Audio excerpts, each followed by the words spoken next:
Magarsaa jennee Abdiisheen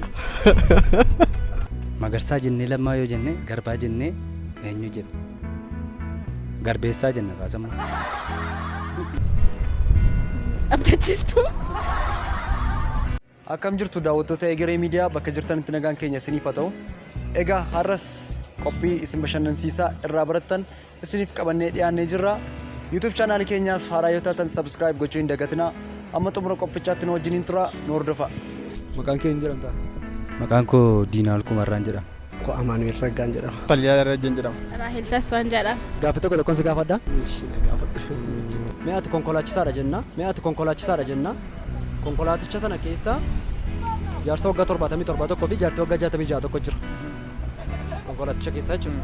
Umuriin konkolaachisaa sanaa meeqa taatee yaadda? 77 jaarsichuma jechuudha. Mi'aati konkolaachisaadha jenna. Konkolaachisaan jaarsichuma. Jaarsichuma konkolaachisaan nama lama qofa jira. Jaartittii fi jaarsicha jechaadha. Jaarsichi umuriin isaa waggaa 77 jaarsicha jira konkolaachisaan. Jaartiin konkolaachisuu dandeessu? Jechuun egaa konkolaachisaa jette konkolaachistuun jenne konkolaachisaa waan jetteef jalqaba. Konkolaachistu jette ta'e jaartii ture sababa itti fayyadama jecha keef konkolaachisaa waan jetteef jaarsicha jechaadha. Umuriin konkolaachisichaa 77 jechaadha. Yoo jaarsaaf jaartii sana wal qixxeessine umuriin konkolaachisaa sanaa 10 ta'uu danda'a jechuudha. Daa'imuma ta'uu bakka makiinicha. Egaa akkas egaa kan jaara sanaa yoo wal qixxeessine kana ta'a. Akkamittidha? Amma jaarsi waggaa 77 jaartiin 66 kan konkolaachisaa akkamitti 10 ta'a? Immoo kan bira lakkoofsa biraatti ilmaa biraa qabu. Kana yeroo isin jedhu gatii isaa kan gatii jaarsa jaartii hojii wal qixxeessine isaaf immoo konkolaachisaaf laalla. Kanaaf waggaa 10 jira konkolaachisichi. Waggaa 10 ta'a jechuudha. 77 fi 66 gara waggaa 55 Maaliif erga kamiin isti erga kamiin? Erga kamiin? Geetuun ta'ini akkasumatti gimbitiidha. Jechuun namoota gurguddaadha jedhee sababa yaadee jechuudha. Shufeerichis nama guddaa ta'uu qaba. Nama gurguddaa waan fayyadu shufeerichi nama guddaa ta'a. Kanaafuu waggaa 55 ta'a jechuudha. Umuriin shufeeritti waggaa 55. Komeebi isaanii ta'a jechuudha kan namni sun immoo kan 77 olii ta'uu danda'a jechuudha. Fakkeenyaaf meeqa fa'a? Kan jaartii sanaaf kan jaarsa sanaa walitti da'ameetu kan shufeerii sanaa ta'uu danda'a. Jechuun akkamittiin herrega isaa yookaan lakkoofsa isaa nutti himu? 67 fi 77 walitti da'ataa jechuudha bakka. Kan isaanii suma ta'a. Kan shufeerii sanaa isa ta'a jechuudha. 77 da'oo 66 yeroo lama kan shufeerii ta'a jechuudha. Eeyyee akkasitti ta'a jechuudha. Umuriin shufeerichaa waggaa jaarsaaf jaartii walitti daate lamaaf yoo hirte kan shufeerii sanaa meeqa akka inni ta'uun bartaa jechuudha bakka. Jechuun maal kaalkuleeshinii kamiin garuu? Kaalkuleeshinii amma kan jaartii 66 kan jaarsaa immoo 77 walitti daateetu kan isaan lachuu gidduudhaa baasta jechuudha. Kan shufeerii gidduudhaa arganna jechuudha. Kan lachuu isaaniitiif hirtaa jechuudha. Hammachuu jechuun maal jechuudha? Hammachuu karaa kamii?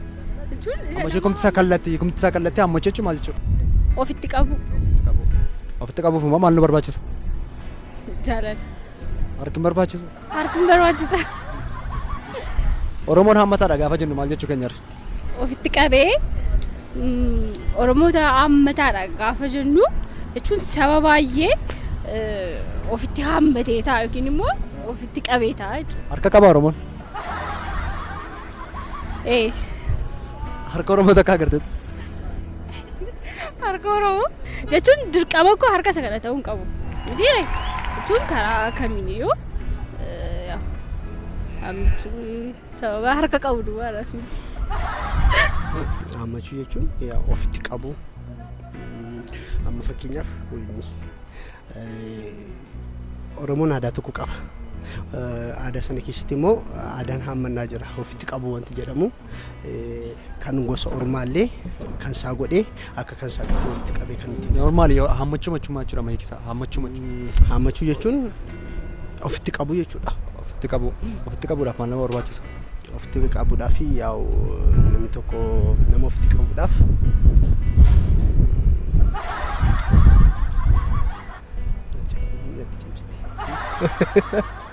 namni ofitti qabuudhaaf yaa'u harki barbaachisa malee. Hammachuudhaaf harka barbaachisa. Yaadni illee barbaachisa. Harka barbaachisaa jennu Oromoon hammataadha gaafannu maal jechuudha? Oromoon hammataadha jechuun yaa'u akkuma beekamu Oromoo aadaa isaa keessatti hammataadha jenneerra nama ofitti qabee jiraata. Jireenya jiraatu keessatti hammataadha gaafannu ofitti qaba. Amala kan biraa amala kan isaa dhaalchisee ofitti qabee jiraata jechuudha. Hammachuu jechuun jaallachuu. Hammachuu ma normaa hiikumsaa kallattii maalodha? Hammachuu. Daayirektiin isaa waa tokko walitti qabanii hammachuu jechuudha. Hammachuudhaaf maal nama barbaachisa? Jaalala. Waan qabatamaan Harka. Oromoon hammataadha gaafa jennu maal jechuudha? Oromoon hammataadha jechuun jaallataadha. Jibba hin beeku. Seera uumaanii eegaa. Nama hundumaayyuu walqixa ilaala jechuudha. Hammataa jechuun kan waan tokko ofitti qabatu jechuudha.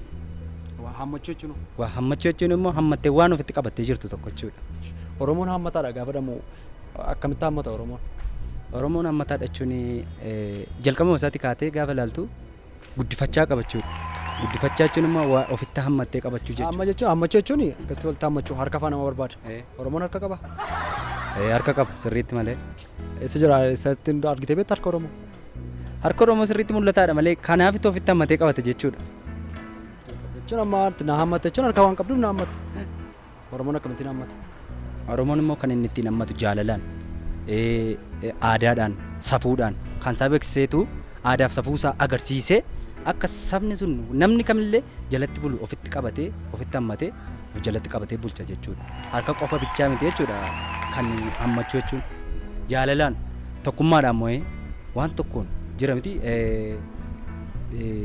amantiidhaan illee wal danda'u jechuudha. Gosa kamiin danda'eetu ofitti hammatee jiraata jechuudha. Amma gaaddisaa jennee gaaddisee jenna. Eebbaa jennee irraa eebbisee jechuu dandeenya. Abdii jennee maal jennatti yaadda? Abdiisaa.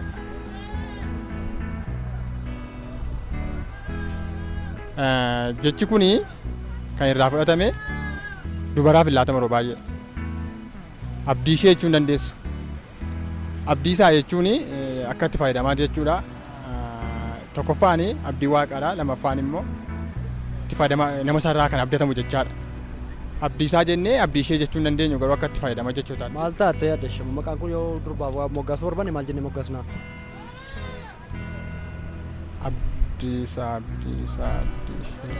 Abdiitu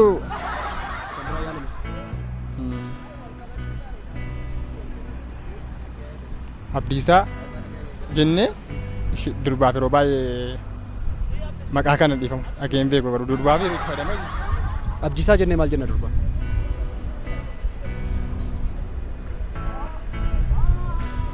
Abdiisaa lakki hin qabu. Durbaa abdiisaa.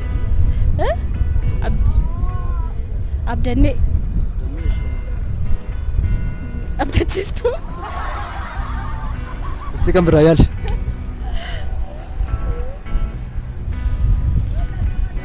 Abdiisaa jennee abdiisheedha.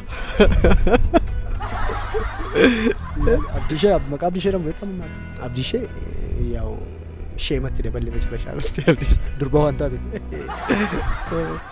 Abdiisaa jennee kan dubaraa jechuudha. Abdiisaa jennee immoo abdiisee naare. Maal sitti fakkaata? Ani akka gootti abdiisaa jennee maqaan akkasiin jiru kan itti firoomu jechuudha. Abdii ergannee kan isheen jiru waan ta'eef maqaa waliin fakkaannedha kun. Walitti fiduu hin dandeenye jechuudha. Abdiisee jechuun dandeenya? Abdiisee jechuun dandeenya. Magarsaa jennee lammaa yoo jenne garbaa jennee maal jenna?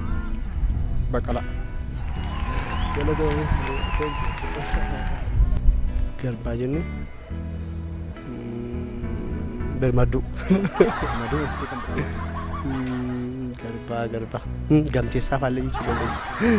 Asitti daddabar. Garbaa.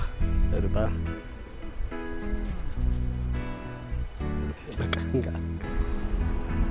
Magarsaa jennee. Lammaa yoo jenne garbaa jennee maal jenna? Gaaddisaa. Isti kan biraa yaali. Isti maqaa yaali kaa yaali.